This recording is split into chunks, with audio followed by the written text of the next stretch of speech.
The owners of the Boston Red Sox appear to not want to do themselves any favors ever.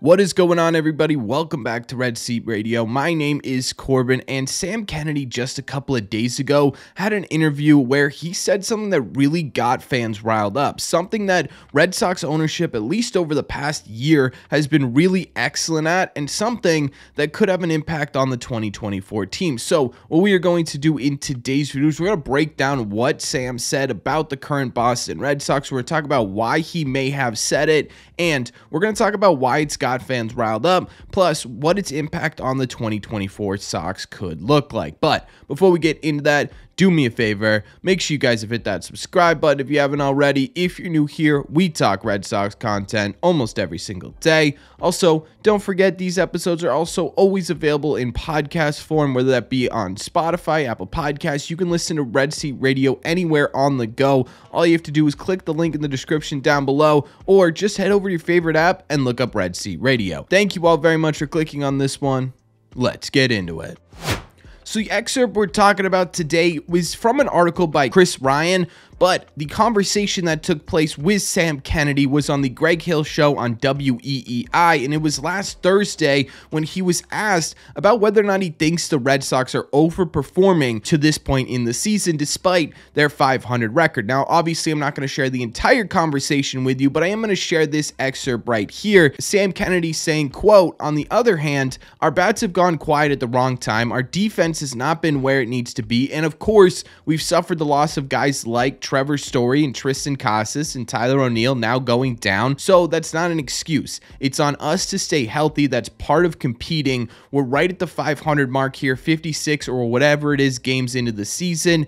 Got 100 plus games to go, so we need to get hot. We need to continue to pitch the way we have and start getting guys on base and scoring more runs, but I don't think we've overperformed. I think if anything, we've underperformed just given the talent and competitiveness in the clubhouse." That's the conversation, or the part of the conversation that I want to focus on in today's video, because that's the part that's got fans really riled up. Now, for the most part, it's pretty standard stuff, right? It's pretty obvious things that a owner or a GM or a CEO would probably say about the Boston Red Sox at this point in the season, and none of it's factually incorrect, right? The Red Sox have been dealing with major injuries in a very short time. The Red Sox offense did disappear for the most part in the month of May, and a lot of these young talented guys are still coming into their own, both in the clubhouse and on the field. That's not what I'm arguing about in this conversation, but what part of this conversation has fans upset with the way that Sam Kennedy went about talking about this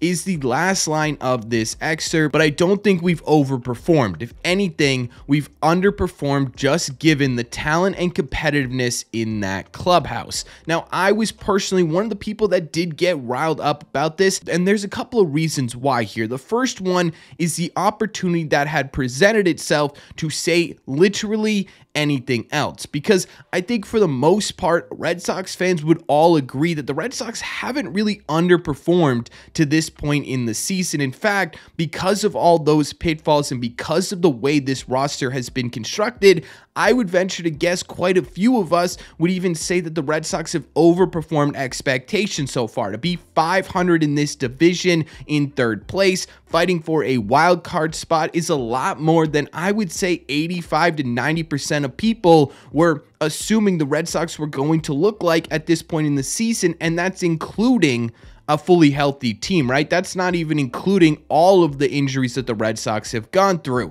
For me, what this was an opportunity for Sam Kennedy to take some of the blame off of the players and off of this clubhouse. There is a big difference between saying, hey, the Red Sox have underperformed so far this year, and coming in and answering this question, hey, Sam Kennedy, have the Boston Red Sox underperformed your expectations? Well, Greg, that's a really great question. So so far this season, what I have personally seen from the Red Sox is a young, talented, star-studded team that is coming into its own and battling more adversity than I have seen in the last few years a part of this organization. Things haven't gone the way that we've wanted them to go so far, Greg, but the resilience of this young core have kept our hopes alive as to what this team could be coming out on the other end of these injuries. In all honesty with you, Greg, this offseason was our opportunity to ensure that this young, talented group had the depth and the ability necessary to deal with this type of infrastructure meltdown in their clubhouse,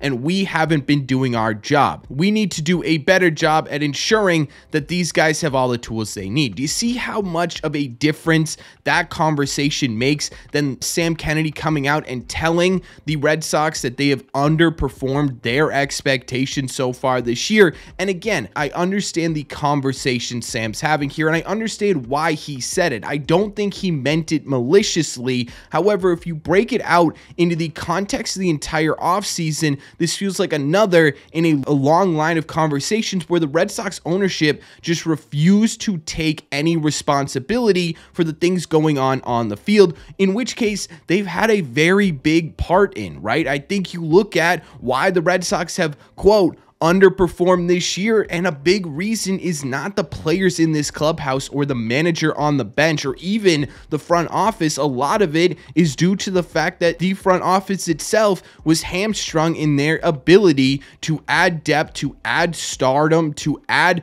legit pieces to this roster over this offseason. And this is sort of what happens when you have a lot of young players who are forced into bigger roles than they should normally be in. You get this type of cyclical up and down inexperienced roster that goes through struggles, that goes through highlights. It's just going to sort of cycle its way through for the entire season. Now, again, I don't even know if it's the words themselves. I just think it's just really poor timing, especially with everything that has happened throughout this offseason. You've got players on this team who have flat out told you they are not happy with the way you went about supplementing this roster this offseason, and you're going to look them in the eye 2 months in after they battled through everything, and you're gonna say, hey, look, man, we did our job, you guys just, I don't know, haven't been performing the way we want you to perform.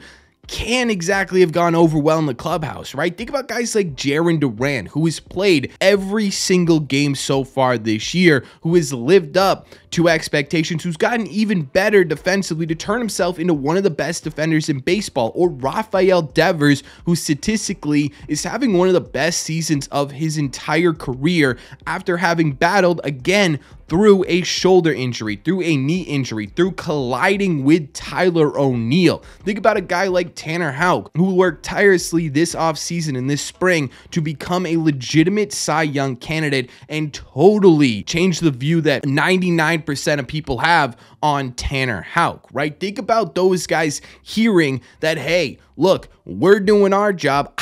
You guys are the ones underperforming, right? My biggest problem with this conversation, again, it's not the words itself. It's the fact that they had the opportunity to take some of the blame off the players, off the manager, and off the front office, and yet still decided to go the complete opposite route. Saying a team has underperformed, to me and to a lot of Red Sox fans, is an indication that, again, ownership believes they did everything necessary to give Red Sox fans and to give this team the opportunity to win legitimate games, and that they just aren't living up to ownership's expectation. It completely absolves them of blame in this situation, and to me, that's why I'm unbelievably frustrated with how Sam Kennedy phrased this answer. And again, I like Sam. I actually think Sam does care a lot about whether or not this team wins or loses. The problem is, every time he goes out there, it feels like he's attacking anybody but this ownership group, which kind of is his job. I understand that, but it makes it really hard to listen to him, right? The last time I really heard about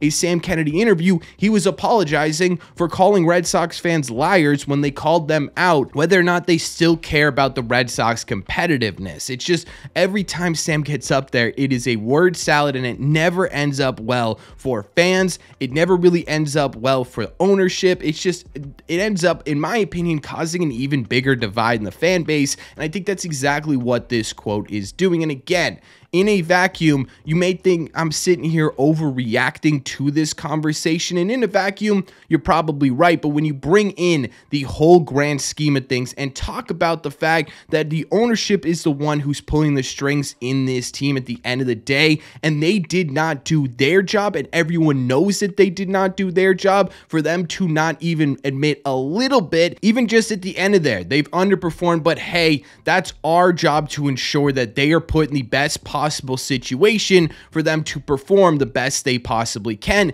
Take some of that blame off of them, and obviously they're never going to do that. Red Sox ownership is not an ownership that admits any sort of fault, at least publicly. They'll do things once in a while, getting Theo Epstein in here, right? But they never publicly admit anything. It would just be nice one time for them to not put their foot in their mouths and talk about how they've been doing everything right and we've been doing everything wrong. And I have to imagine, again, this has to affect in some way the 2024 Red Sox clubhouse. These guys have to be sitting there saying, what more do you want from us? We are grinding day in and day out. This isn't the lineup. This isn't the roster that we wanted it to look like. This isn't the roster. This isn't the lineup that it should have looked like. And yet we are going to battle for ourselves and for this city. And you're going to sit here and you're going to tell us that we are the ones who aren't performing well enough. That's not exactly fantastic. And obviously the clubhouse does deserve some blame for being around 500, but